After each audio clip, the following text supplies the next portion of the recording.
so just about every class asks me about this. Piecewise functions. So piecewise functions come in 2 to 3 pieces. They actually can be a lot of pieces if they want to be. And when you sketch a graph of them, you've kind of got some choices as to what you do. You can go straight to the calculator and then use your pencil to do some of the work. So I'm going to actually use my pencil for a second. It's actually my husband's. Don't tell him I borrowed it.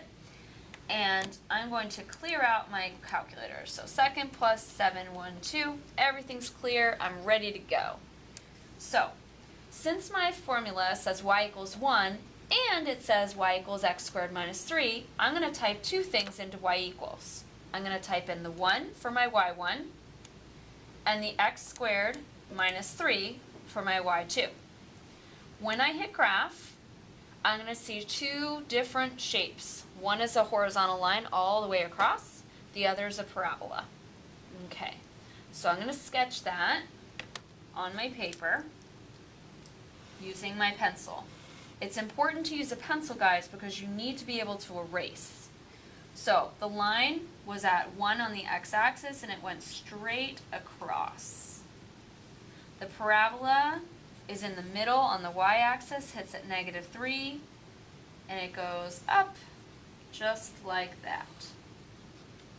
Now, to finish the graph, I have to look at the inequalities. That's the less than and greater than signs. We're supposed to switch when we're at -1. So -1 is where I have to switch off. What that means is that at -1 on the x-axis, I'm going to be doing some erasing. Okay? So, if x is less than -1, that means that that part goes to the left and has an open circle at its stop-start point. If x is greater than or equal to -1, this is going to go to the right and it's going to be closed. I can tell the left and the right because of which way it points. This is less than, it points left. This is greater than, it points right. The equal to part tells me the open and closed circles. All right, so it's time for me to do my job here. So the x squared minus 3 gets the solid point and goes to the right.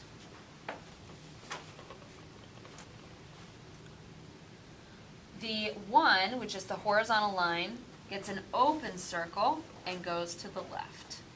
And everything else needs to be erased.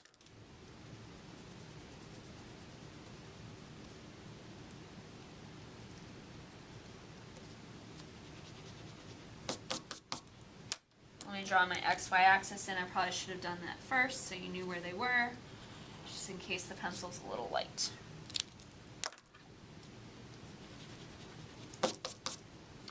And that is how you make a piecewise function.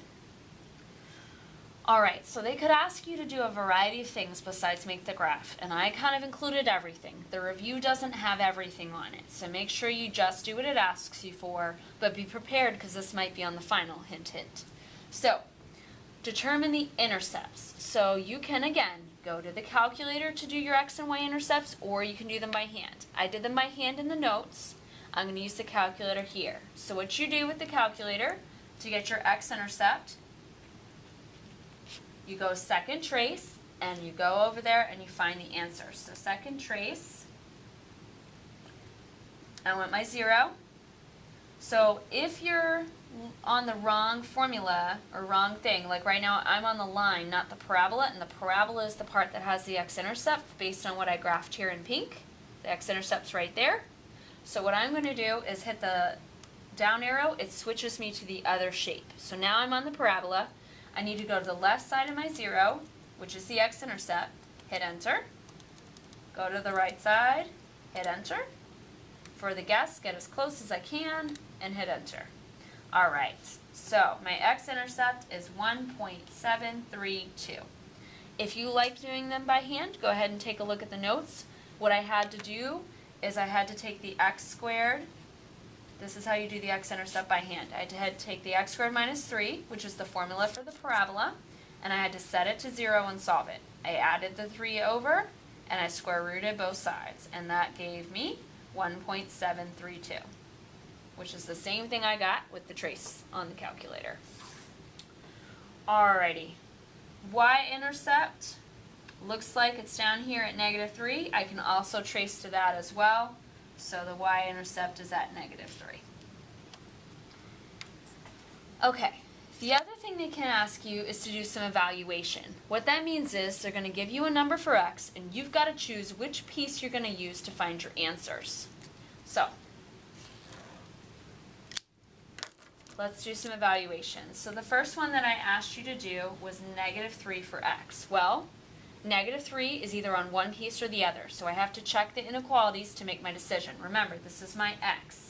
The answer I get is the y, and it doesn't matter about the inequality once I get the answer, but for choosing, I have to use the inequalities. So -3 is the x. Is -3 less than -1, or is -3 greater than -1? It's less than, so my answer is 1. Alright, next one is f of -1. So again, x is -1. Is -1 less than -1? No. Is -1 greater than -1? No.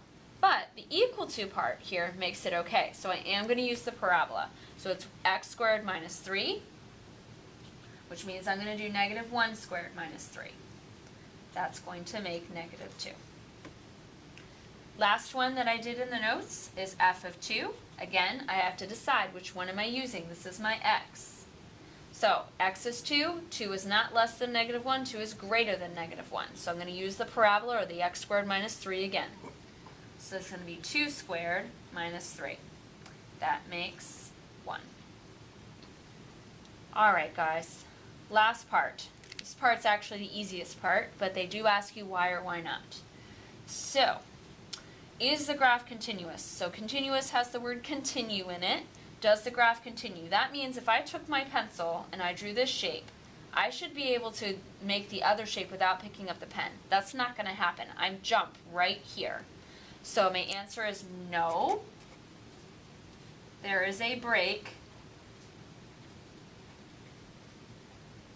at x equals -1.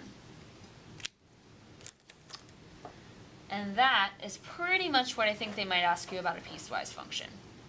Okay, at this point we've gone over the entire first page, the entire front page of your final review, and we hit number 9.